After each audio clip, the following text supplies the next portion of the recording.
পিতা ঈশ্বরের ধন্যবাদ দিই যে তিনি আমাদের ভালোবাসেন এবং তার প্রিয় পুত্রকে তিনি আমাদের জন্য দান করেছেন। প্রভু যিশুর রক্তে আমরা ধৌত হই এবং পাপমুক্ত হই। পবিত্র বাইবেল 2 করন্থীয় 4:18 সাধু পল বলেন, তোমরা তো দৃশ্য বস্তু লক্ষ্য না করিয়া অদৃশ্য বস্তু লক্ষ্য করিতেছ, কারণ যাহা যাহা দৃশ্য তাহা ক্ষণকাল স্থায়ী, কিন্তু যাহা যাহা অদৃশ্য তাহা অনন্তকাল স্থায়ী। পবিত্র আত্মার সহভাগিতা প্রার্থনা করি বিষয়টি বোঝার জন্য। পৃথিবীতে বেঁচে থাকতে গেলে আমরা দেখতে পাই আমাদের জীবনে আমাদের চারপাশে দুরকম বস্তু আছে। একটা আমরা চোখে দেখতে পাই এবং আমরা যা দেখতে পাই না। আমরা যা চোখে দেখতে পাচ্ছি আমাদের নিজেদের, আমাদের আত্মীয়দের, আমাদের আপনজনদের এবং আমাদের পারিপার্শ্বিক যে বস্তুসমূহ আমাদের চারপাশে আছে, সকল কিছুই যে মর্টাল, অস্থায়ী এবং তা একদিন না একদিন শেষ হয়ে যাবে, আমরা তা সবাই জানি। বাইবেলের বাক্য বলে এই পৃথিবীর সকল কিছুর লোপ হবে, কিন্তু ঈশ্বরের বাক্যের লোপ কখনো হবে না। যে বাক্য আমাদের হৃদয়ের মধ্যে থাকে, আমরা বাইবেলের মাধ্যমে যা পাঠ করছি, যা হৃদয়ে আমরা গ্রহণ করছি এবং যা আমাদের জীবনে সত্য হচ্ছে প্রত্যেক মুহূর্তে। পিতা ঈশ্বর আমাদের ভালোবাসেন। প্রভু যিশুর অনুগ্রহ আমাদের জীবনের জন্য যথেষ্ট এবং প্রভু যিশুর আজ্ঞা সকল আমরা যখন পালন করি, তাকে বিশ্বাস করি, অবশ্যই আমরা কখনো তার অনুগ্রহ থেকে বঞ্চিত হব না। এই যে বাক্যগুলি যা আমাদের বাইবেল থেকে আমরা পাই, যা আমরা হৃদয়ে বিশ্বাস করি, তা আমাদের জীবনে আমাদের পার্থিব সকল কিছু যা আমরা চোখে দেখতে পাচ্ছি তার উপর প্রভাব ফেলে।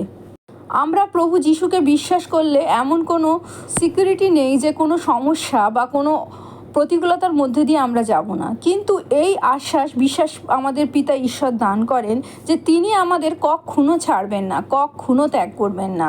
এই বিশ্বাসের মাধ্যমেই আমরা পবিত্র আত্মার সহভাগিতায় প্রভু যিশুর নামে যে কোনো প্রতিকূল পরিস্থিতিতে ধৈর্য সহকারে সেই পরিস্থিতির ওপর জয়যুক্ত হতে পারি।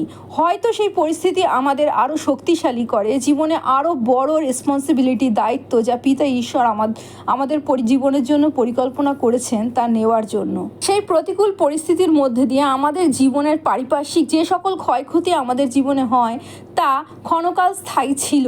যে বস্তু আমরা হয়তো হারিয়েছি বা যে মানুষগুলোকে আমাদের জীবন থেকে হারিয়েছি তাদের যাবারই ছিল, কিন্তু আমাদের পিতা ঈশ্বর যে শক্তিশালী করে তুলেছেন, যে পরিকল্পনা তিনি আমাদের জন্য রেখেছেন, তার জন্য প্রস্তুত করেছেন, সেই শক্তি, সেই বিশ্বাসে যে আমরা আরও দৃঢ় হয়েছি, সেই বিশ্বাস হলো অনন্তকাল স্থায়ী, যা আমাদের হৃদয়ে থাকবে। আমাদের পরে আমাদের জীবন দেখে যারা প্রভু যিশুকে জানবে তাদের জীবনে তা প্রবাহিত হবে। তারা সেইভাবে বিশ্বাস করবে প্রভু যিশুকে এবং তার রক্ত দ্বারা পরিত্রাণ পাবে।